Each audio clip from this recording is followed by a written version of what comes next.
Erev Tov u'mevorach birshut morai verabotai. Bezrat Hashem, ce soir, on va parler d'une question ilchatique concernant les vacances.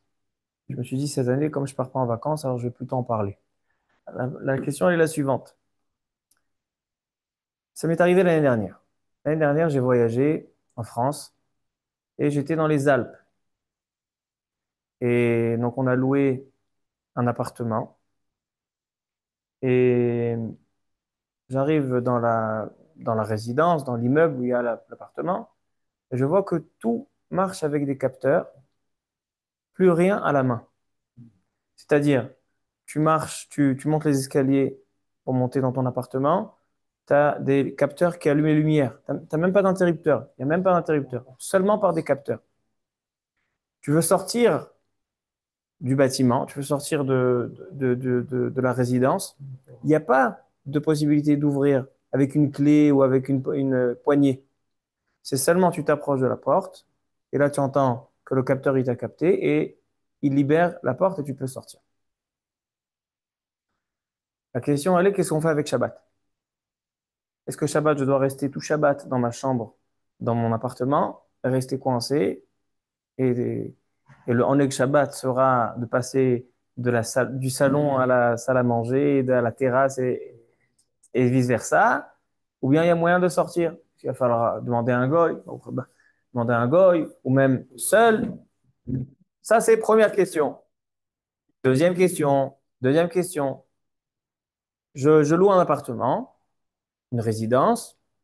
Et je vois que le frigidaire n'est pas possible de condamner les capteurs quand on ouvre la lumière, le moteur, etc. Vous savez, aujourd'hui, quand on achète des frigidaires, il y a la cache-route sur le frigidaire. Il y a Mishmeret Shabbat. Il y a... Pourquoi? Parce que le frigidaire, surtout les frigidaires modernes, fonctionnent sur énormément de paramètres et de capteurs de température et de savoir si ça a ouvert, c'est pas ouvert, il y a de la chaleur, il n'y a pas de chaleur, il y a le glaçon et pas de glaçons. Tout marche avec des capteurs. Et donc la question, elle est de savoir, j'arrive dans une résidence. Maintenant, le propriétaire de la résidence, c'est un goy. Maintenant, d'où il sait Mishmeret Shabbat, Mishmeret Shabbat, c'est Rav Neuvir, c'est pas l'homme Ani Notoshum Davar. Lui, tout ce qu'il veut, c'est louer son appartement. Maintenant, moi, j'arrive pas à condamner. Parce qu'encore les frigidaires de l'époque, on pouvait mettre un scotch, tu as coincé la lumière. Après, il n'y a plus rien, tout fonctionne. Mais aujourd'hui, la lumière, tu as résolu le problème. Après, tu as le moteur, t'as sur le frigidaire lui-même, tu as digital, les marqué combien de degrés c'est dans le congélateur, combien de degrés dans le frigidaire.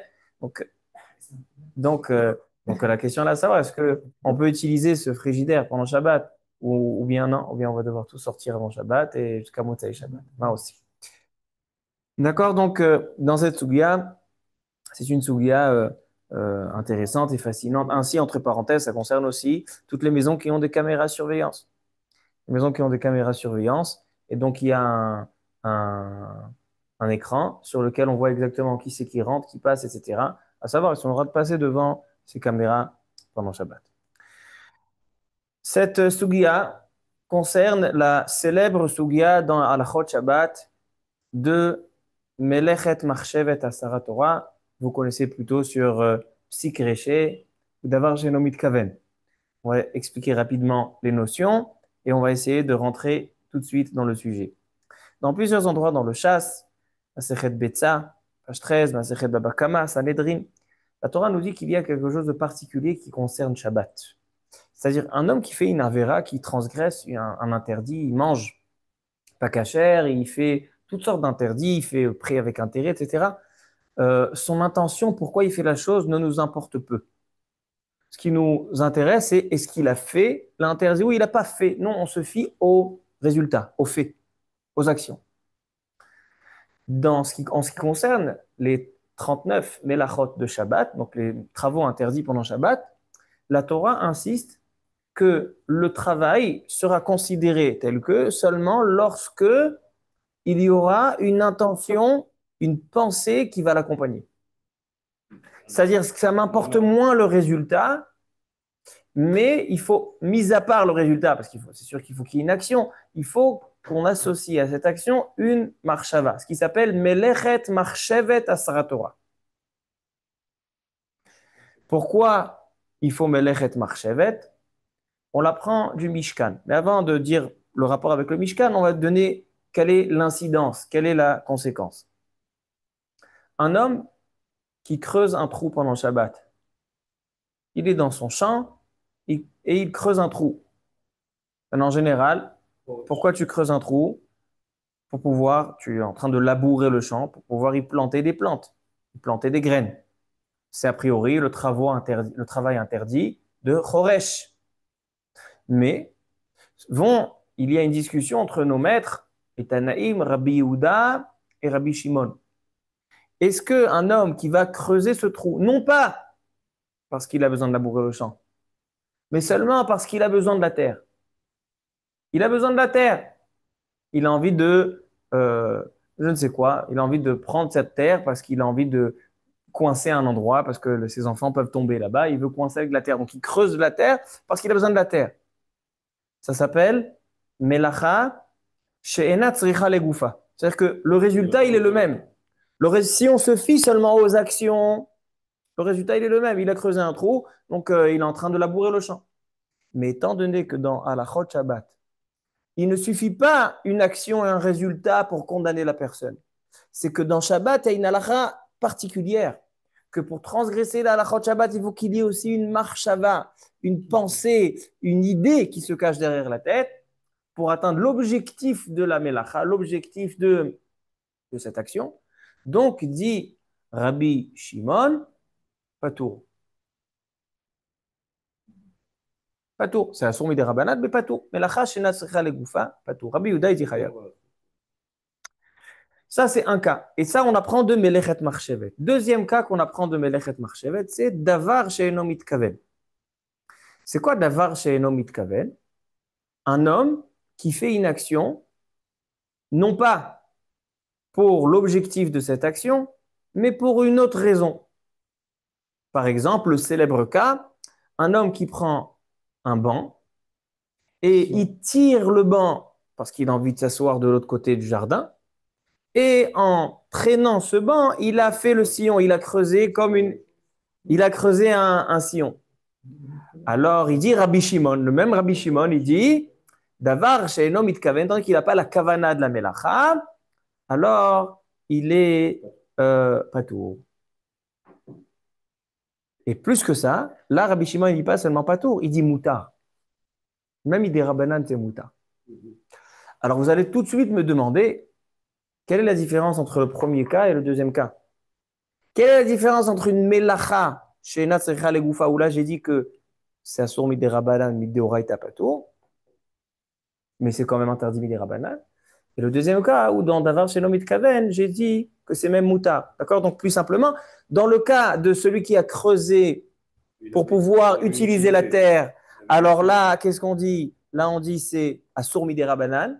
Certes, Minatora non, parce que ça n'a pas de marshava, mais midé rabanan c'est assour. Et celui qui a tiré le banc et qui a creusé, là, je dis, il moutar les khatri, là. Quelle est la différence? Comme ça demande le Kesef Mishneh dans le premier chapitre du Rambam de Halachot Shabbat au nom de Rabbi Yona Hassid. Qu'est-ce qu'il répond? Il dit, il y a une différence. Dans Melacha She'ena Tzricha Legoufa, je fais avec intention l'action qui est interdite. Sauf que l'objectif, je l'ai dévié. Je sais que je suis en train de creuser. Ma volonté, elle est de creuser. Pourquoi dans le premier cas, j'ai besoin de la terre? Je suis en train de creuser parce que j'ai besoin de la terre. Mais je suis en train de creuser. J'ai envie de creuser. Sauf que normalement, un homme qui creuse pour transgresser l'interdit de Choresh, pourquoi il creuse? Pour avoir un trou. Et là, j'ai creusé pour avoir la terre. Donc en fait, l'objectif, je l'ai changé. Je n'ai pas dénaturé la melacha. Je n'ai pas changé complètement l'action. C'est la même action. Donc là, midérabanan, c'est assourd. C'est vrai que Deoraita, c'est pas tout. Midérabanan, c'est assourd. Mais dans le cas de Davar Genomit Kaven de tirer un banc, là, j'ai même pas l'intention de creuser le trou. Le trou, il m'intéresse même pas. J'ai même pas besoin de ce trou. Si le trou ne serait pas arrivé, si je tire le banc et rien ne se passe, c'est la même chose, le même résultat. C'est-à-dire que même la melacha, même, on ne parle pas de l'objectif. Dans le cas où j'ai creusé pour avoir la terre, l'action, j'ai attention. Je le fais avec intention, avec volonté. Sauf que l'objectif, je ne le respecte pas. J'ai dévié l'objectif. Or là, même l'action, même, elle ne m'intéresse pas. C'est pour ça que davar she'eino mitkaven, c'est plus calme, c'est plus léger que melacha she'ena tsecha legoufa. Dans melacha she'ena tsecha legoufa midirabanan asur. Mais dans davar she'eino mitkaven, c'est même moutar, même midirabanan. Ok? Bien. Ça, ce sont deux notions de base et on rentre tout de suite dans le sujet. Maintenant, tout ça, ça s'apprend de melechet marchevet asra Torah. La Torah a interdit des actions qui sont accompagnées de réflexion. Pourquoi? Pourquoi dans tous les interdits dans la Torah, tu fais une action, eh ben, tu es chayav. Que tu aies intention ou tu n'aies pas attention. Il y a une grande discussion dans les Rishonim. Mais ce qu'on dit d'avar chez mitkaven dans les autres melachot. En tout cas, melacha chez Israël Goufa, pas tout que dans tout on dit. En tout cas, pourquoi dans tous les interdits de la Torah, ça ne m'importe peu à savoir pourquoi tu as fait ça, quel était ton objectif, quelle était ton idée à la tête. Tu dis chayav, tu lui donnes des coups, nachon. Et là, dans Shabbat, non, Shabbat, a priori, Shabbat, c'est plus grave. Et là, on te dit non, pas tout, moutard. Dès que tu n'as pas de marchava, c'est fini. Mais l'action, elle est là, le résultat, il est le même. Maefdel. Alors, comme j'ai dit tout à l'heure, tous les travaux de Shabbat, on les apprend du Mishkan, de la construction du temple, du Mishkan. Et la construction du temple, il est écrit que on avait besoin de Betzalel. Betzalel ben Uri ben Hur le Maté Yehuda. Que Betzalel, il est écrit là-bas, il faut des personnes qui savent la hashov mahashavot, des personnes qui ont beaucoup de réflexion. La asot bechol melechet mahashavet. Parce que la construction, la fabrication du Mishkan nécessite une action avec réflexion derrière. Pourquoi? A priori, construire le Mishkan, c'est construire un bâtiment. D'accord, on est dans les 3 semaines, on veut que le Beth Amikdash se construise. C'est construire un bâtiment? Non. Construire le Mishkan, c'est en réalité l'association du juif lorsque le juif aussi devient le créateur du monde. Le Mishkan, c'est un petit monde. Et donc, les mêmes réflexions profondes, la même intelligence, sagesse qu'Hachem a insufflé dans ce monde, il y a de la sagesse dans ce monde. Même les animaux ont de la sagesse. À plus forte raison, les humains, les êtres humains, ils ont de la chokhma, ils ont du da'at. Akadosh Baruch Hu, il a créé un monde qui est intelligent. Il n'a pas seulement pris des blocs avec du ciment et il a fait un sur l'autre. Non, c'est une melechet machashavet, la création du monde. Donc ainsi le Mishkan, c'est une melacha, c'est un travail qui nécessite intelligence et réflexion. Et étant donné que le Shabbat, on apprend du Mishkan, et le Shabbat, c'est le jour de l'alliance entre Hachem et l'homme, que l'homme prouve l'intelligence de la création. C'est le jour où on prouve l'intelligence des travaux qui ont été nécessités pour la création. C'est pour ça que la seule chose qu'on interdit le Shabbat, ce sont des travaux qui contiennent une intelligence, une réflexion. Mais si tu fais un acte banal, un acte sans réflexion, sans intelligence, pas tout.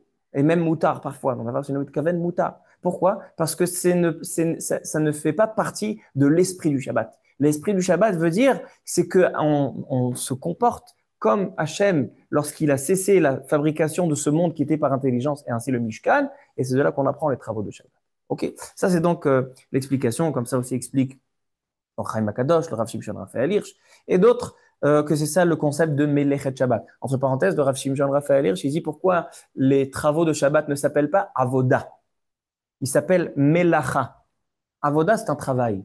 Melacha, c'est un autre terme. Melacha, ça contient le mot malach. C'est-à-dire qu'une Melacha, parfois, c'est quoi un malach? Le malach, l'ange, c'est l'envoyé de quelqu'un. Quand Vaishlach Yaakov Malachim Lefanav, donc Yaakov, il envoie des envoyés. C'est-à-dire que parfois, une action de l'homme, elle peut lui servir en tant que messager. C'est-à-dire comme un grand artiste, n'est-ce pas? Un grand artiste un peintre, il va peindre un très très beau tableau. Maintenant, vont venir les gens, il y en a, il va dire, ah, moi je vois qu'il est venu me dire ça. Et l'autre, il observe le tableau et dit, non, il a voulu dire ça. C'est-à-dire que quand on met de l'intelligence et de la réflexion dans un travail, donc c'est porteur, ça supporte un message. Et donc une melechet Shabbat, pourquoi ça s'appelle melacha et pas avoda? Parce que c'est comme un malach. C'est que la melacha, elle contient un message, elle contient une idée derrière. C'est pour ça que les melachot Shabbat, ils sont comparés avec la marshava. Et c'est pas une simple avoda, c'est pas un simple travail du champ et du jardin. Ok, donc ça c'est pour comprendre le concept de melechet marchevet. Et de là, on déduit que melacha shenatsecha legoufa, une melacha qui est faite sans atteindre son objectif, elle est assoura seulement midera banane. Et une melacha qu'on n'a même pas l'intention de faire la melacha, même la melacha, j'ai pas l'intention, c'est même mutar lechatrila. Alors j'arrive à nos questions. Je suis dans les Alpes, Je loue un appartement dans une résidence. Je sors dans le couloir. Il n'y a même pas d'interrupteur. Tout s'allume avec des capteurs. Je descends en bas. Je peux même pas ouvrir la porte de la résidence. C'est seulement avec un capteur qui capte que je suis là. Et donc, il me libère le verrou. Et donc, je peux sortir dans la rue. Donc, en fait, tout marche avec des capteurs. Un autre cas de figure, je suis dans un hôtel. Shabbat, je rentre, je vais aux toilettes. Et il y a un capteur que dès que je vais me bouger du capteur, c'est là qu'il va nettoyer les toilettes. Alors, qu'est-ce que je dois faire? Je dois rester Shabbat là-bas? Alors, alors à Botag. C'est un sujet qui est très fascinant et que nos grands poskim de nos dernières générations, on en discuté. Le premier, c'est le shoot Cheshev HaEphod, le Rav Padva d'Angleterre. Le Rav Padova d'Angleterre, c'est un posek très connu, le Cheshev HaEphod, et il est rapporté ce Cheshev HaEphod dans tous les grands décisionnaires, que ce soit le Rav Osner, que ce soit le Shraga Meir, Rav Voti Yosef, Rav Auerbach, tout le monde rapporte ce Cheshev HaEphod. Quelle était la question dans le Cheshev HaEphod? En Angleterre, il y avait beaucoup de voleurs à cette époque-là. Et donc, ils ont trouvé un système, c'est qu'ils mettaient devant chaque maison des spots, que lorsqu'une personne s'approche de la maison, le spot s'allume, mais un spot fort. Comme ça, s'il y a un voleur qui arrive, le spot il va s'allumer, le voleur il va avoir peur parce qu'il est maintenant, c'est comme en plein jour, et il se sauve.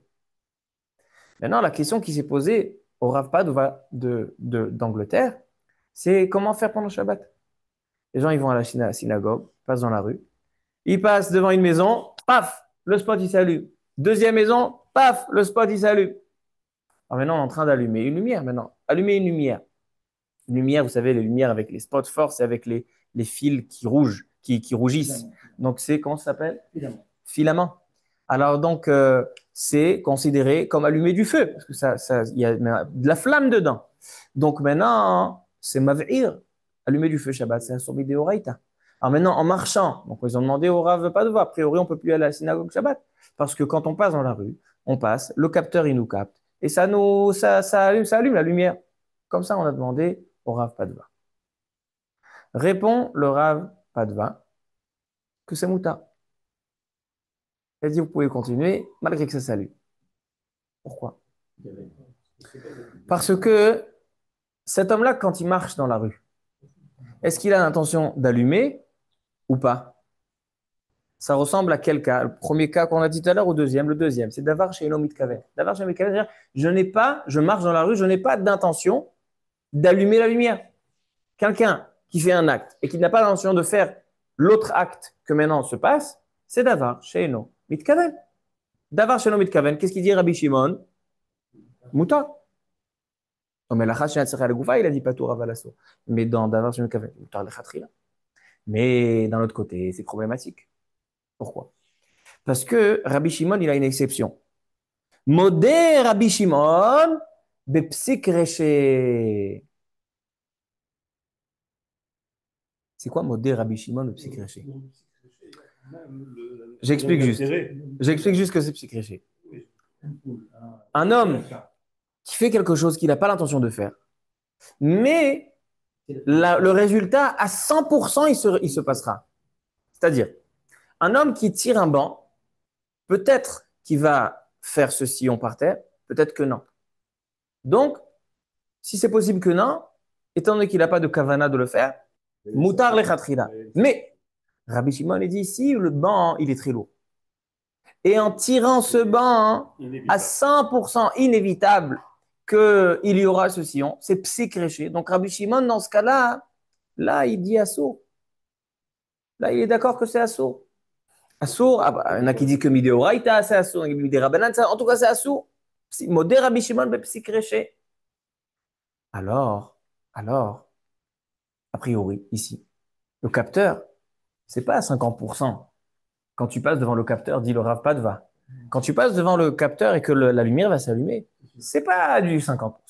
C'est du 100% que ça s'allume. Donc, c'est psychréché. Et donc, tu peux pas te reposer sur Rabbi Shimon qui dit que d'avoir chez Nomit Kavel Mouta. Parce que là, c'est psychréché. C'est évident que ça va se passer. Comme ça, demande le Rav Padova. Et il dit d'un autre côté, c'est vrai que Rabbi Shimon, dans Psik Réché, il dit que c'est assourd, mais même dans cette interdiction, il y a une exception. C'est que lorsque c'est sûr que ça va se passer, mais il n'a pas d'intérêt à ce que ça se passe, ça s'appelle des lo nihale, lo noach lo, lo Ça ikhpat lo, l'intéresse pas. ça n'intéresse pas. Alors là, psikresha, des lo nihale, alors il y a une marloquette, est-ce que c'est moutar le khatrila ou c'est seulement sur des rabanan? Le Harouk, il dit, donc je donne juste le cas, je tire le banc. C'est psychréché parce qu'il est très lourd. Mais cet homme-là, il n'est pas dans son champ. Il est maintenant dans le jardin public. Jardin public, est-ce que moi je gagne à faire ce sillon? Si c'est mon champ et dimanche, de toute façon, je comptais labourer le champ, alors là, oui, j'ai gagné 5 minutes pour dimanche. Donc là, c'est psychréché. Hein? Denichale, ça sur vidéo raïta, mais pas tout. Sur vidéo raïta. Mais quand je tire ce banc, et c'est dans un jardin public, ça gagne sa kère. Alors maintenant, moi, leur patlé, qu'est-ce que je gagne de ce sillon? Donc c'est psychrécha, delonichale. Le Harouk, il dit Moutar lechatchila. Alacha, pas comme le Harouk. Alacha, le Shulchan Aruch, dans le Siman Shin Chaf, c'est Futret, il dit que Psikresha, de lo nichale, asur miderabanan. D'accord? Psikresha, de lo nichale, asur miderabanan. Donc, quand un homme passe dans la rue, il passe, et il y a la lumière qui s'allume. À Londres, d'accord, n'est-ce pas? Il marche, la lumière qui s'allume. Donc, c'est Psikresha. Mais, est-ce que c'est nichale ou lo nichale? S'il y a de la lumière déjà dans la rue, non, parce que pourquoi elle a été faite? Elle n'a pas été faite pour éclairer. Elle a été faite pour faire sauver les voleurs, pas pour éclairer. Donc, il dit, c'est psychrécha de l'onichale. Donc, ça sort seulement midera banane. Ok, mais ça sort midera banane. Alors, donc, a priori, on doit interdire les gens de sortir Shabbat. Il dit, il y a le Rashba. C'est quoi le Rashba? Il y a un Rashba très intéressant. Un Rashba très connu, très célèbre. Il dit le Rashba, un chidouche. Il dit un homme qui fait une action permise, avec une intention permise. Et indirectement, extérieurement, il y a une action interdite qui va se faire, on ne rentre pas dans la sougia de Davar Shenomit Kavel. J'explique le cas. Un homme, il est chez lui, et voilà qu'une magnifique brebis s'introduit dans sa maison. D'accord? Alors maintenant, comment on chasse une brebis qui est rentrée dans ma maison? Comment je l'attrape? Je ferme la porte. Si j'ai fermé la porte, il est à moi, j'ai eu le gros lot. J'ai gagné 5000 shekels, KKL vont m'appeler, comment tu le vends, etc. J'ai gagné des milliers de shekels. Seulement comment? Fermer la porte. La tzeda, donc chasser, qui est interdit pendant le Shabbat, il suffit de fermer la porte. Ok. Maintenant, un homme qui veut sortir de chez lui Shabbat. Alors, pourquoi il ferme la porte? Pour les voleurs. Pour garder la maison. Parce que quand on sort de la maison, on ferme la porte, n'est-ce pas? C'est la phrase bien célèbre. Tu sors de la maison, ferme la porte, n'est-ce pas? Comme ça, on nous a tous dit. Mon père, il me l'a dit souvent. Quand tu sors de la maison, ferme la porte. Alors maintenant, je vois qu'il y a aussi une brebis qui est rentrée. Donc là, je ne suis pas mitkaven. De toute façon, celui qui veut donner de l'argent, c'est mon père, c'est pas moi. Donc moi, l'onichal. C'est pas pour moi d'avoir chez l'homme mitkaven. Mais d'un autre côté, c'est psychréché. Psychréché, c'est forcément que ça va arriver. Alors dit le Rajma une halakha intéressante. Un homme qui ferme sa maison et il sait qu'il y a dedans une brebis. Mais il n'a pas fermé pour la brebis. Il a fermé parce qu'il voulait garder sa maison. En fait, il a fait une action permise, parce qu'en général, fermer la maison, en général, il n'y a pas de cerf qui rentre, il n'y a pas de brebis qui rentre dans une maison. Donc en général, l'action de fermer une maison, c'est une action qui est permise. C'est pas comme tirer un banc où là-bas, ça attrape le parterre et donc là, c'est une action interdite. Ça ne semble pas. Là, il est en train de faire une action permise, avec une intention de permission, parce qu'il fait ça pour garder sa maison. On a le droit de fermer la maison Shabbat. Mais là, c'est vrai qu'il gagne la brebis, il gagne le cerf.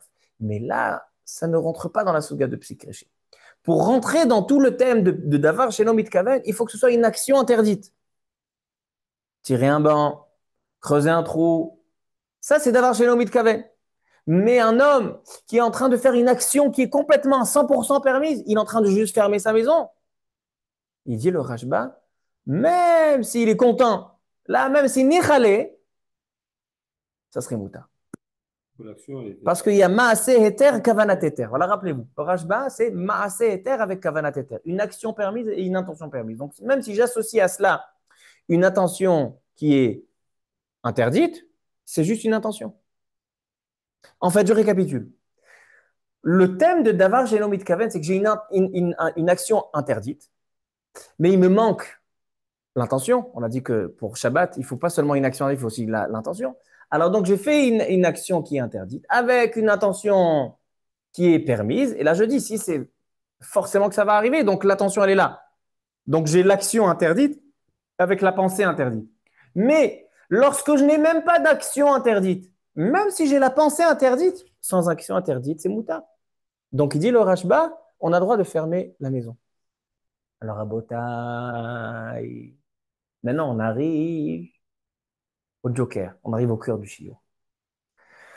Il dit le Rav Padova, c'est vrai que lorsque je marche dans les rues de Londres, il y a la lumière qui s'allume par les capteurs. C'est vrai que c'est forcément que ça va arriver. Et donc tu rentres dans le thème, psychréché, Delonicha. Il dit, mais là, il n'est même pas besoin de rentrer dans ce thème. Pourquoi? Parce qu'un homme qui marche dans la rue, c'est une action permise.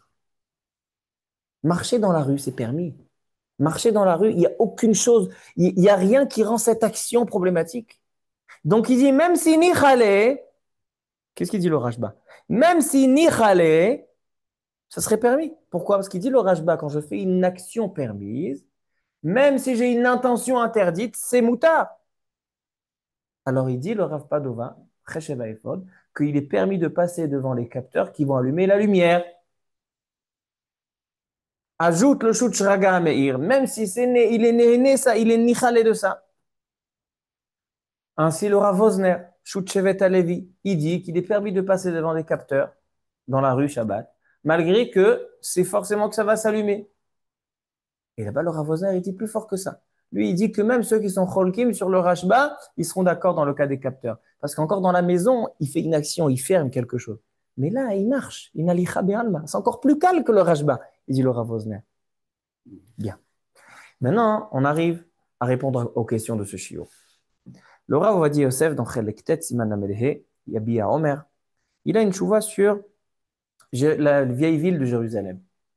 Dans la vieille ville de Jérusalem, il y a plein de caméras surveillance. Étant donné que c'est un endroit chaud, caméra surveillance, 24 heures sur 24, tout Shabbat.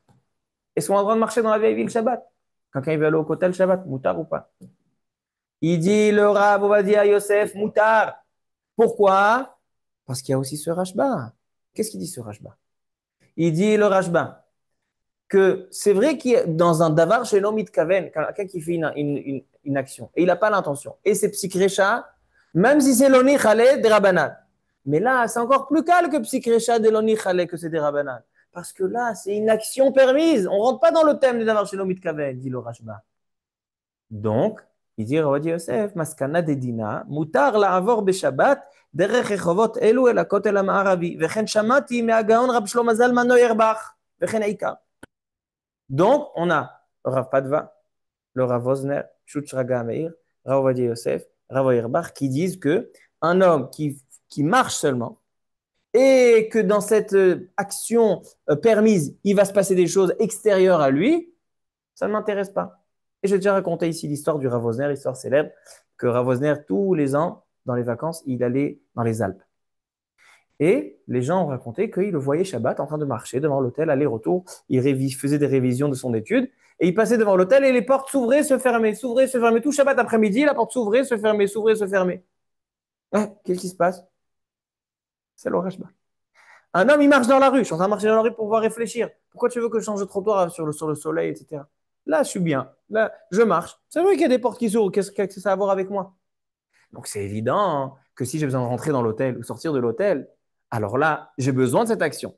Donc là, en fait, c'est pas seulement que je fais une action extérieurement. Non, je ne peux sortir seulement si je m'approche pour ouvrir. Donc en fait, c'est une action, mais il faut réchette, comme ça a dit le Rav Vosner.